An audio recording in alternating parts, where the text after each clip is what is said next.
so this is what the blockchain simply means. Okay, and this is how the blockchain functions. Are we together? Okay, sorry. So now this is just a graphical representation of how the blockchain is. You can see. So this information are connected. They are linked together. Okay. So one block is linked to another, and then like that, like that. Just like you have this wall. There are blocks that are arranged to form this wall, and the blocks are actually linked together to make sure that even if I push this wall, it doesn't fall off. Do you understand? Even without this roof, I can actually push this wall and then it will not fall off. Why? Because there is a binding force. Okay? So this is just how the blockchain is represented graphically. Do you understand? So as you write codes on the blockchain, it's linked together, okay, and then so it continues, it builds up. This is the reason why nobody can actually successfully hack a blockchain. Do you understand? Because even if you hack a block, hack a block, you need to pull down all the blocks before you can successfully do that. And who has the time to do all of that? Even in fact, maybe, I don't know, but even the worst hackers in the world, the Russian hackers, they've not been successful in this aspect.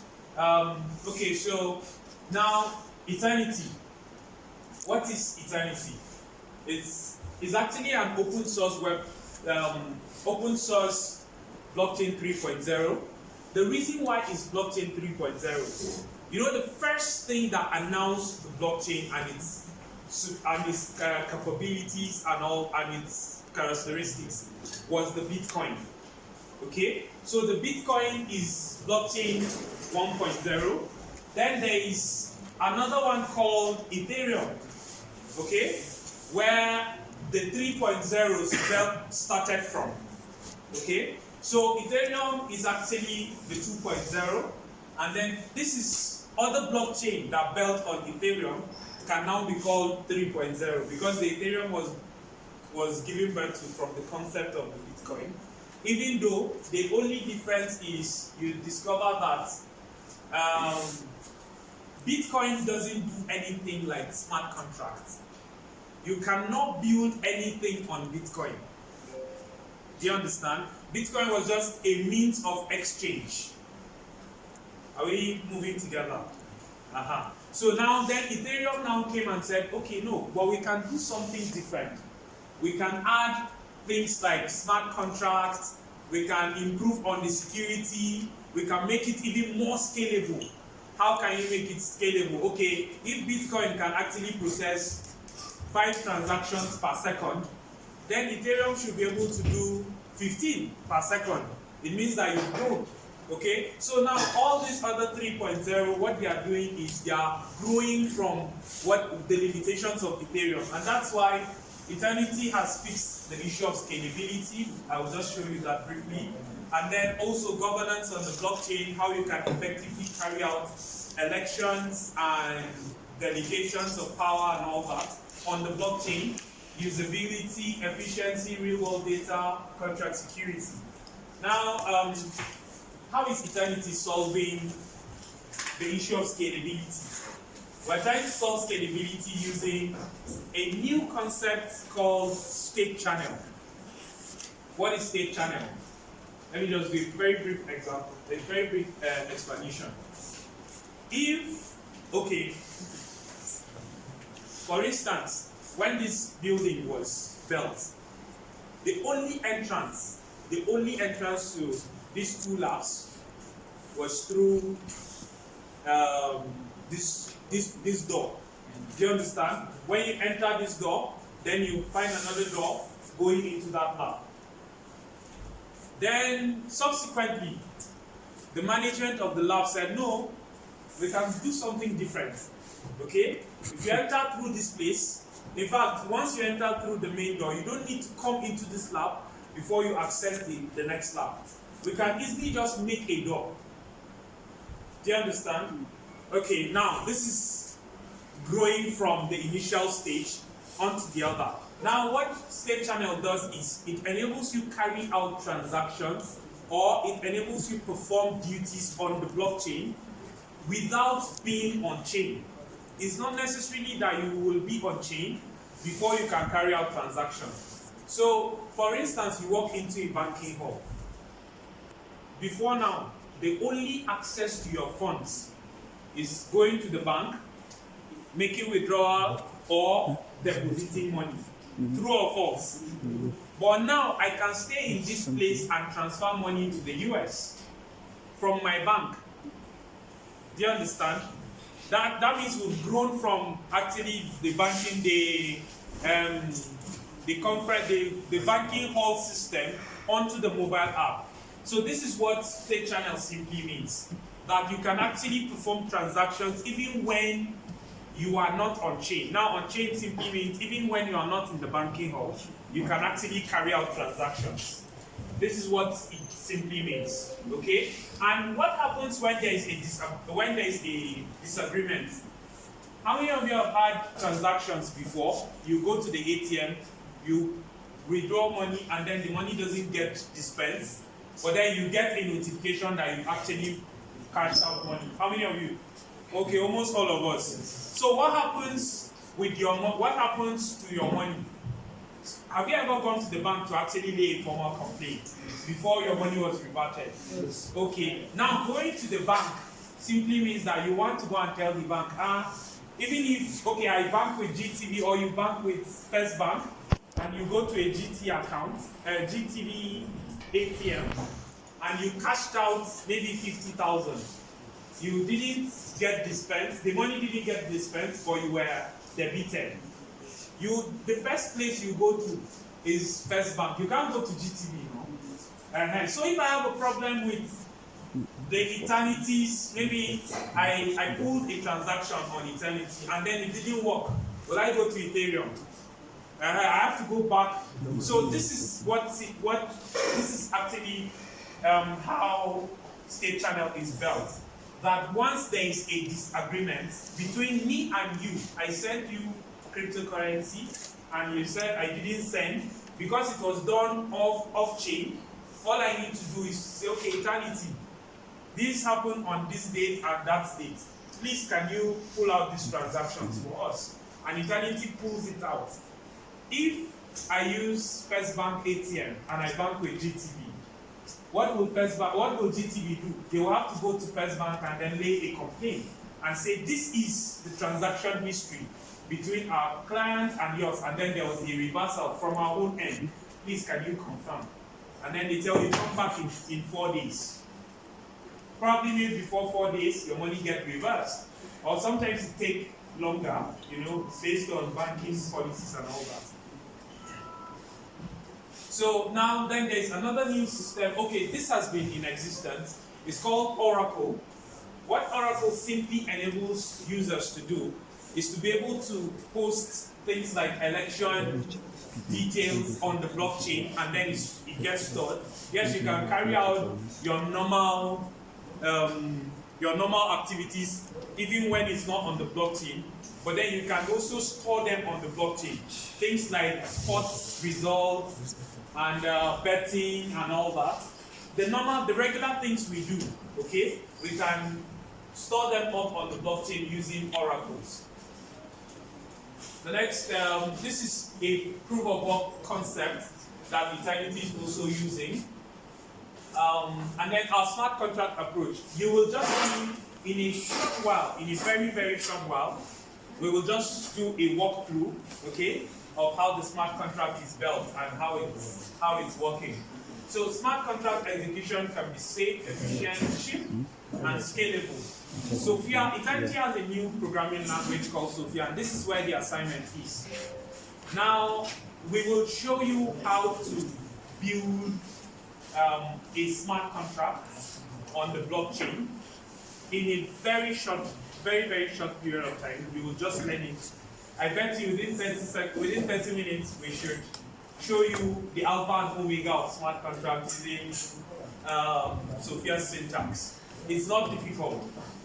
And if you have been into programming, the good news is, once you understand how smart contract syntax work, it means you are a landlord in the blockchain industry. You might not believe me, but I tell you there are very few blockchain developers. And this is the reason why we're here, so that we can have a lot of people coming on board. Okay? Myself and my colleagues, we cannot do it alone. I was in Katina on Saturday to talk about blockchain. And then, so I do a lot of this kind of events, but me alone cannot do it. So I need to have other people from here coming on board. Are we together? And that's why I want to just walk you through and then show you how you can actually be successful doing this. Okay, so now we have a base app. The entire concept of actually coming here is a lot of you here might have ideas. Okay, maybe you are trying to solve issue of Garua. I'm sure you have Garua here. Maybe you want to solve an issue of Garua. You want to build an application that people can order for water even in the comfort of their homes. And then you want some kind of trust and some kind of scalability function. You can easily just plug it on the blockchain. And of course, Aeternity has full support. Do you understand? So if you have an application you are building and it can support blockchain, we are 100% ready to support you and to help you plug it up on the blockchain. So we've done on-chain governance voting on Aeternity. So this is how the voting interface looks like. Then you can, like I said, you can also build your own decentralized application. Myself and my colleagues we're building we hope that we will host the first blockchain voting in a university system, a university ecosystem. We hope to do that first with University of Jos. We've actually built the application, okay? We've built the system, not the application, yes. We've built the system and we are testing it. We hope to deploy it very soon.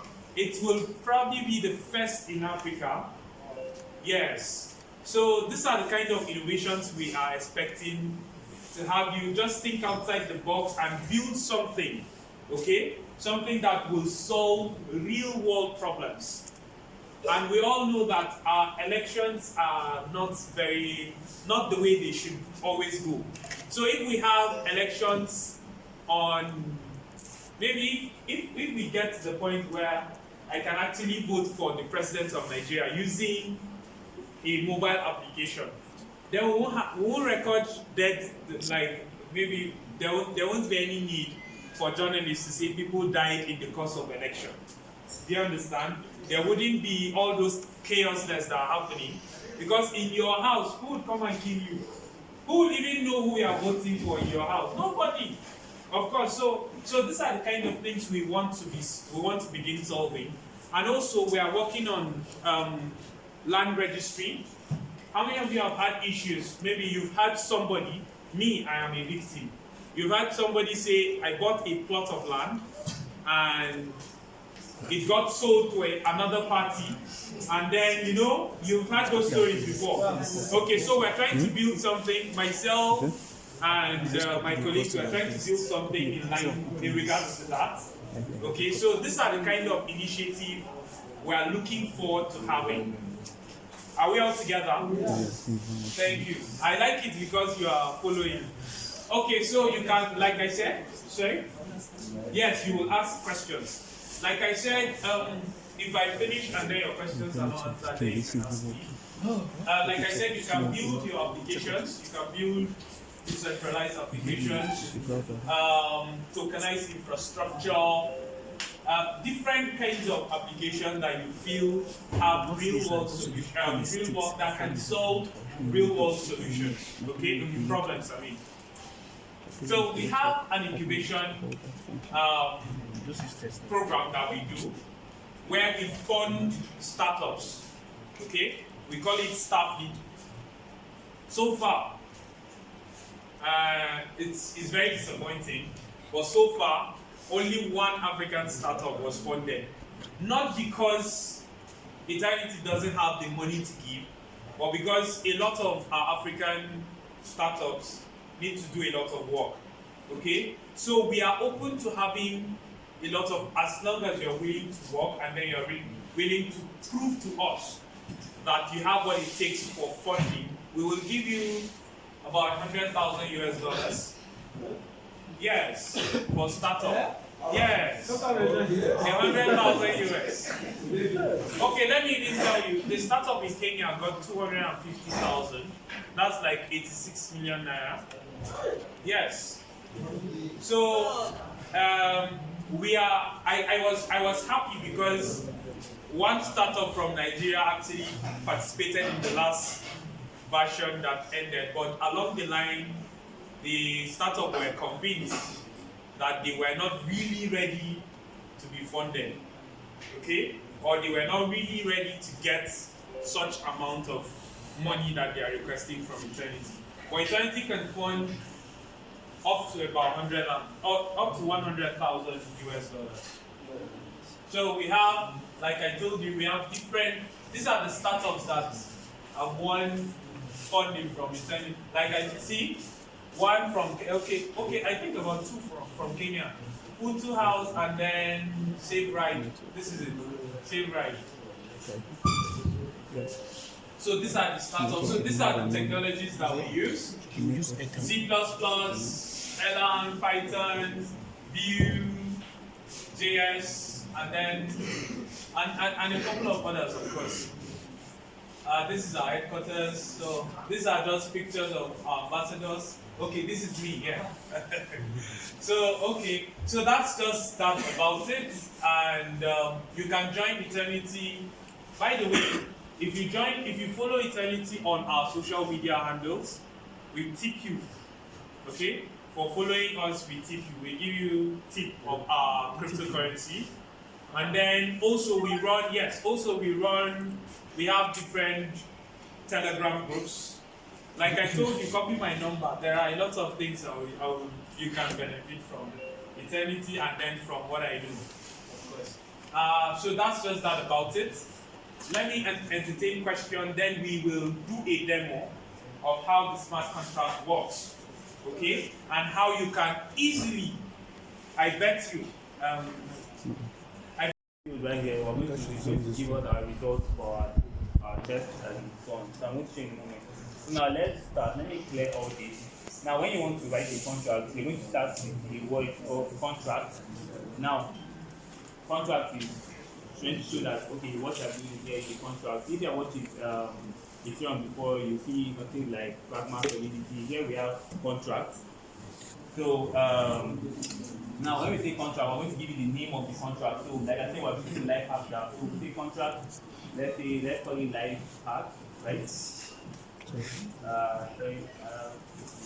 So contract life hack now we use it equal to then now sometimes they use indentation. If first of all with Python here, anybody Python programming language, you know that Python actually uses indentation. Like other programming language, I don't care about it. So this guy use indentation.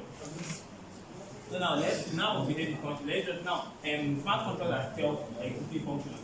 Meaning you don't have to call them for them to execute. So if how many look at we are the programmers that I know okay. So if you guys are seeing when you actually create a function in a programming language, you have to call it for that function to execute. But smart contracts, they actually once you deploy them, they actually self-execute themselves. So now okay, let's create a function. Let's say now when you are creating a function on smart contracts, before it was actually function, now you use what we call entry points. So you say the word entry point like this, right? This is the whole definition of the function. So in order to use function, here you use entry point. Now let's give it the name. Okay, let's call the function the name of the function say name. Then the function, so we give it this. Now this bracket means you can pass in parameters. If you have parameters that are like arguments, you can pass in so that you can work with those arguments in your code. So now, we're not seeing it now, I'm not going to pass any arguments. So let's just say equals to, and then now we're actually write what this is going to do, what function is going to do. So let's say this function now is just going to return the name. Umar. Okay, let's say Umar, right? So now in this function, we don't need to write any return statement. You don't have to say return Umar. You can just write Umar there and return you Umar. So we can actually test to see if this method is working. So we can scroll down here and click on deploy. Let me minimize this, I'll see what's happening. So now it's deploying. So it takes a very short time to deploy that contract. Okay, like, so this is basically our smart contract was built for now. So what our contract does is just to say name. So now the contract that is deployed successfully. So we see this, and then you guys everyone can see. Now this is like the name of our contract.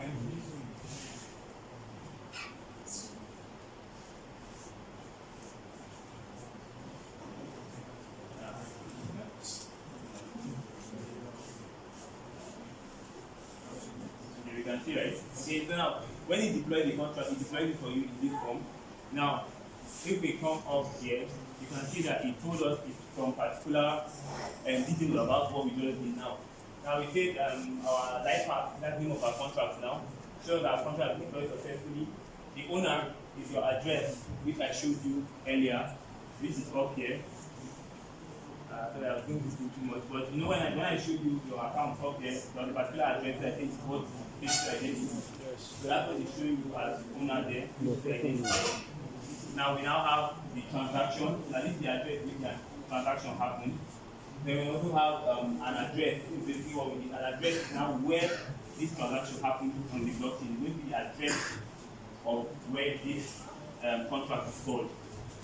Then it's on the blockchain. So that is the address. So we have to tell us what I think that need to know for now. So if we let's test the function now, so this is the function here. Let's say we click on it now, and then we call this function. We say call locally now.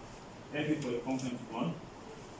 Actually returns your value for you. Are we together? Yes. Okay. So let's go back. Like I said, you use contract to show that it's a contract. Then the name of the contract, then equals to. And don't forget, these guys they use indentation. Because if I was doing another programming, maybe like JavaScript, and I create a function, I'll put my bracket, put my color, then I don't care about what it is. I'm sure it's a yeah, they use indentation. So it uses Python. It doesn't use the full space or it just like this space. Like right now, yeah, right. So the function I'm using Python like about where your first letter is going to be small letter, then any other name from there is capital. Pardon? So just like, okay, let's say I want to change the name of, let's say I want to write it. What I mean is that, okay, let's say I want to create a function like it2. Yeah? If I take it, the first letter there will be small letter, then the next, The first word, the first letter is going to be capital letter, then it goes on capital letter, whatever goes on. Now if I say eat food, today T will be capital letter. So this is what they call camel case. It's not a requirement, but I'm just showing you this how I do my pattern. People actually I can actually write this like this and it was just for clarity, you understand? And it's based on if you actually go out to actually develop, most people have different styles. So you might see this a lot. People actually use camel case. No, you can use small letters. Yes, but when you are defining the name of your contract, the first letter they have to be a capital letter. The first letter of your contract has to be a capital letter. Just like you can make in the class, in other language, the name has to be a capital letter. Same thing here. So now, are we together? Any confusion?